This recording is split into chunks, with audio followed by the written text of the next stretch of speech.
네, 안녕하세요. 집방입니다. 오늘도 피터팬 질문 올라온 거 중 몇 개 선별해서 답변 드리도록 하겠습니다.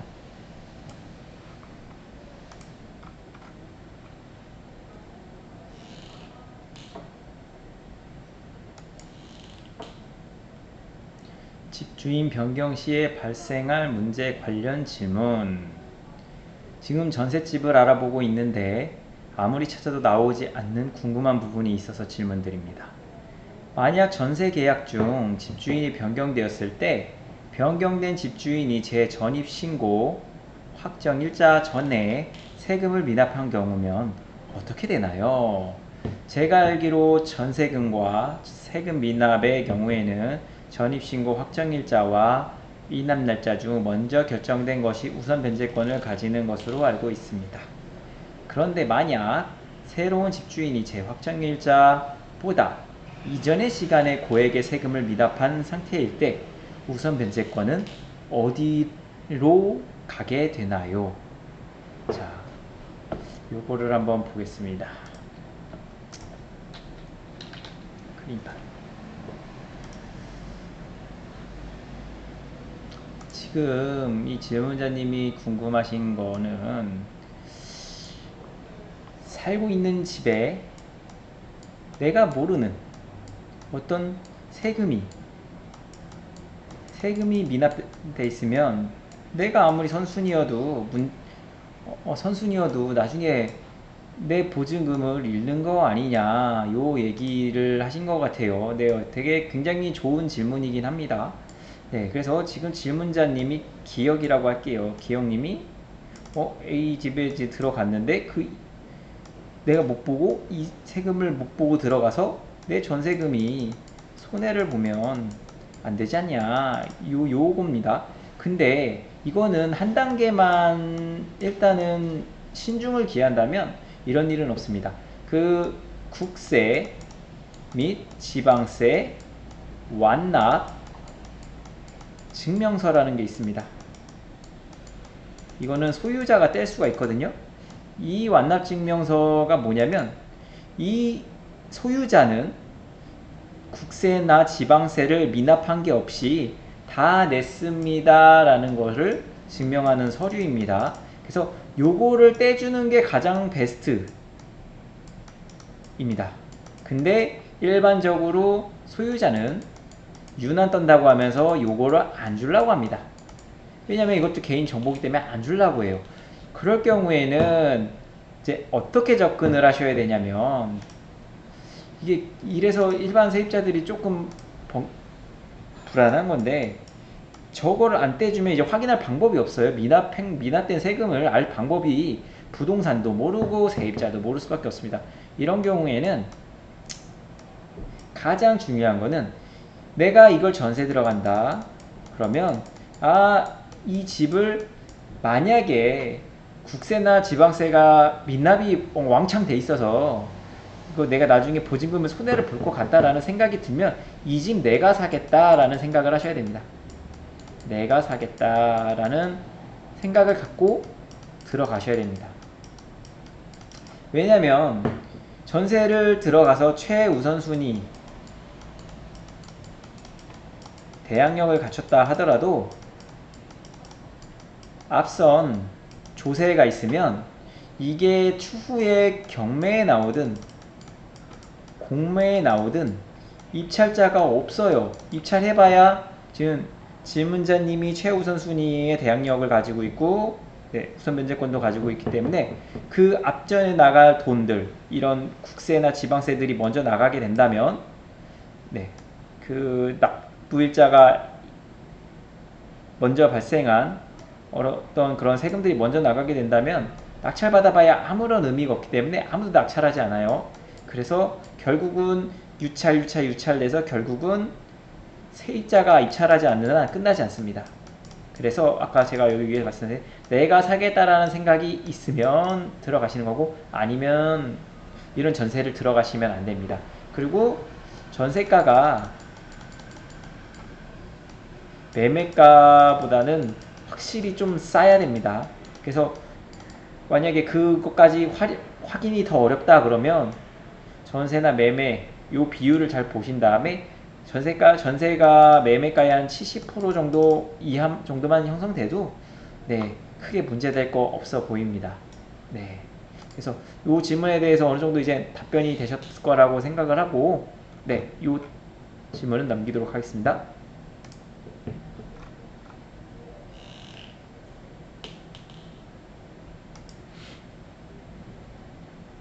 매매 후에 집에 하자가 너무 많습니다. 아는 분이 집을 매매했습니다.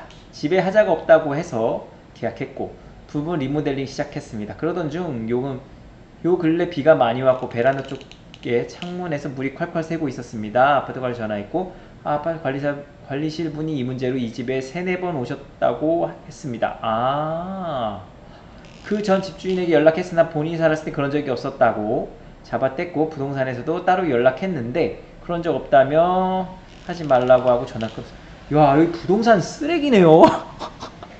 진짜 저렇게 얘기했으면 진짜 쓰레기입니다. 네, 저기 그 부동산들 중에 물건에 문제 있는 집들만 거래 많이 하는 부동산들도 있어요. 근데 여기가 그렇다라고 볼 수는 없는데 딱 처우가 너무 최악이네요. 그 전 주인은 나이 드신 할머니 할아버지 분인데 그냥 무조건 잡아떼고 소리 지르고 한다 합니다.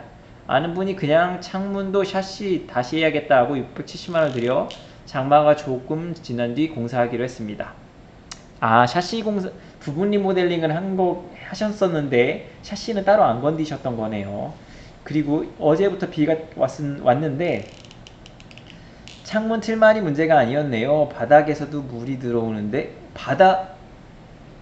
처음 비가 많이 왔을 때 베란다에 물이 많이 차 있어서 바닥에도 새는지 몰랐네요. 전 주인들은 잡아떼고만 있습니다. 와, 민사소송할 건데 혹시 더 알아야 하고 챙겨야 할 게 있을까요? 전화하면 안 받거나 전화하지 마 하고 그냥 끊는다 합니다. 와, 이게 사실 조금 어려운 문제입니다. 예. 이거를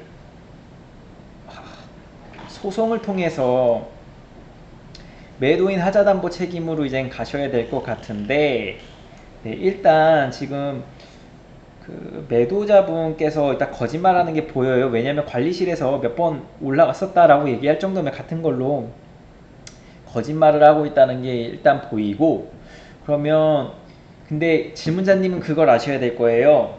소송을 진행을 하잖아요. 소송을 진행을 해서 예를 들어 이걸 수리하는 공사비가 1,000만 원이 나왔다고 가정을 할게요. 수리비가 1,000만 원이 나오면 그 1,000만 원 중에 질문자님도 이 물건을 샀을 때 분명히 과실을 법원에서 어느 정도는 인정할 거예요. 많이는 안 하더라도 어느 정도 일부는 할 거고 임대인도 어느 정도의 이제 과실을 인정을 시킬 거예요.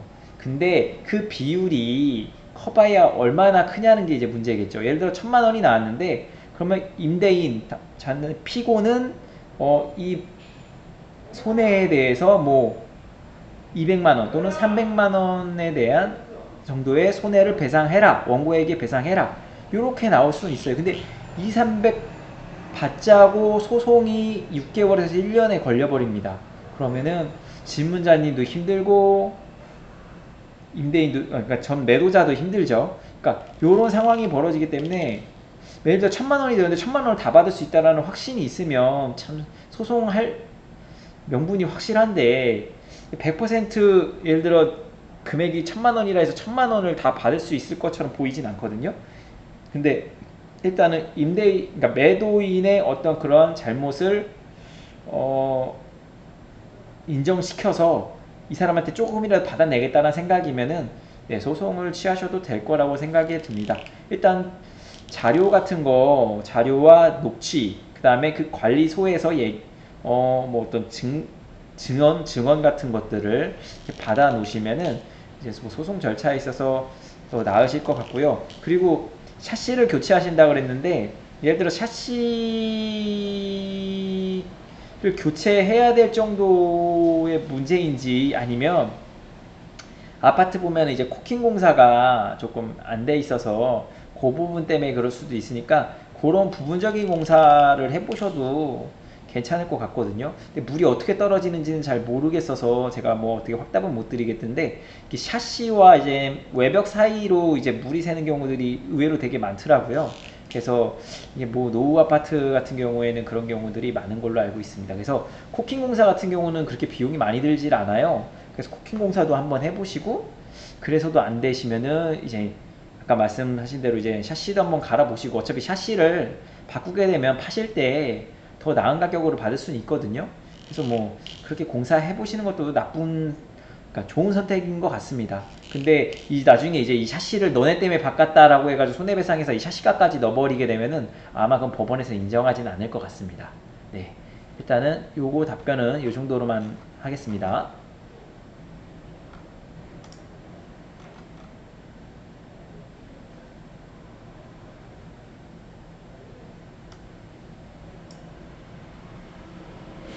기존 살던 집 전세에서 월세로 재계약할 때 아시는 분. 지금 살고 있는 집이 전세 대출 받아서 전세 계약 만료가 8월인데 집주인이 월세로 돌리자고 해서 지금 월세로 재계약 예정입니다. 이런 경우 계약서 새로 집주인이랑 다시 작성해서 확정일자를 받으러 가야 하는 건지요? 그럼 대출 만기일에 8월 10일이면 계약서는 언제 다시 작성해야 하나요? 만기일에 저에게 돈을 돌려주고 8월 10일부터 다시 월세 시작하는 계약서를 작성하는 건가요? 자, 여기서 질문자님은 전세 대출을 지금 받고 있다고 얘기하셨는데, 네, 그러면 월세로 지금 바꾸실 거면 월세 보증금을 얼마로 하실 건가요? 일단 그거에 대해서 정보가 전혀 없어요. 전세금은 얼마인지, 거기에서 전세 대출은 얼마인지, 월세는 얼마로 보증금이 얼마인지에 대해서 전혀 적어 놓으시지 않으셔가지고 크게 답변하는데 큰 도움은 안 될 것 같긴 한데, 일단 질문자님이 지금 잘못 알고 계시는 게, 만약에 여기서 전세 계약 끝나잖아요? 그러면 은행은 임대인에게 돈을 돌려주지 질문자님에게 돈을 돌려주지 않습니다. 네, 전세 대출 받은 거는 임대인에게 돌려줄 거고요. 그 이제 전세 대출 받은 나머지 원금 가지고 이제 뭐 월세 보증금을 하든 아니면 그거보다 적은 금액을 월세 보증금으로 하든 해가지고 이제 월세 계약이 이제 진행이 될 건데, 월세 계약서는 미리 쓰셔도 상관없어요. 뭐 대출 만기일에 계약서를 다시 작성할 필요는 없고요. 미리 월세 계약서를 쓰시되 월세 그 명도일을 전세 계약 만기일로 명도일을 하시면 돼요. 명도일을 하셔서 그때 이제 월세 계약으로 이제 명도하는 걸로 한다 하시고, 그때부터 뭐 1년 하시든 2년 하시든 하시면 될 것 같고요. 그 다음에 이제 전세 계약이 이제 끝나게 되면 이제 임대인은 그 이전에 전세자금대출 지문자님이 받았을 때 확약서를 쓴 게 있기 때문에 은행으로 돈을 돌려줄 거예요. 네, 그래서 그렇게 진행이 될 것 같아서 날짜는 주인과 세입자가 서로 협의만 하면 될 것 같습니다. 네, 네, 답변이 되셨길 바랍니다. 또 답변할게. 가계약 관련? 여기까지만 하겠습니다. 전세 매물을 찾고 있던 중 괜찮은 곳이여서 가계약을 걸고 이번 주 계약서 작성할 예정이었습니다. 매매 가격 대비 융자가 많은 것도 불안하고 매도인이 계약을 재촉하는 것도 불안하고 중개사 담당자의 전달 내용도 이야기할 때마다 조금씩 달라지는 것 같다 불안해서 해당 매물을 계약하지 않을까 고민 중인데요. 제가 전달한 가계약금은 부동산에서 보관하고 있는데 해당 매물 계약을 하지 않을 경우 가계약금을 돌려받지 못하는 건가요? 일반적으로 일방의 변심에 의해서 그 변심의 사유가 어찌됐든 간에 변심에 의해서 거래가 취소되는 경우, 해지되는 경우에는 그 가계약금이 해약금이 되기 때문에 돌려받지 못합니다. 근데 조금 특이한 상황은 보통 가계약금을 저희 같은 경우는 저희 부동산에서는 임대인에게 가계약금을 넣게 하는데 여기서는 부동산에 가계약금을 주셨네요. 이거 굉장히 특이한 케이스입니다. 그래서 이거 주인이 이 부동산에 정확히 이거를 위임해서 부동산에서 돈을 받은 건지 아닌지 잘 모르겠어요. 근데 좀 특이한 경우인데 이런 경우가 간혹 있긴 있습니다. 네. 네. 너무 번거로울 것 같아서 임대인한테 그렇게 안 하는 경우가 있긴 있는 것 같은데, 그러면 아마 여기 부동산이랑 임대인과 아주 가까운 관계, 그리고 거래를 많이 했던 관계의 확률이 굉장히 높아요. 그래서 이거를 돈을 돌려받겠다 하고서 뭐 작정하고 덤비면 뭐든 만들어낼 수 있을 수 있겠지만 글쎄요, 이게 일반적으로 제가 이 업을 하고 있는 입장에서 지금 질문자님이 뭐 융자가 많은 것도 이미 알고서 하신 것 같고, 계약을 재촉하는 게 솔직히 어떤 사안 때문에 재촉하는지는 잘 모르겠지만 진짜 급해서 그런 걸 수도 있는 거고, 네, 근데 중개사 담당 이게 중개사가 전달한 내용이 계속 바뀌는 거는 문제가 있을 수 있습니다. 네, 그래서 이 부분은 일단은 원칙적으로는 가계약금을 돌려받을 수 없습니다. 근데 어떠한 중개사의 문제를 물고 늘어져서 이거가 이제 임대인의 어떤 사용자 책임, 네, 사용자 책임 의무 이런 것들을 위반했다라는 명목으로 뭔가를 더 해보시면 글쎄요 좀 지저분해지긴 하겠지만 뭐 돌려받을 수 있을 수도 있을 것 같긴 합니다. 근데 제가 뭐 요거에 대해서 뭐 이렇다 저렇다라고 말씀드리기는 참 어려운 문제 같습니다. 네. 하지만 일단 일단 질문자님도 실수가 있으시고 그다음에 부동산에서도 뭔가 이렇게 확실하게 이렇게 일 처리를 못한 부분은 충분히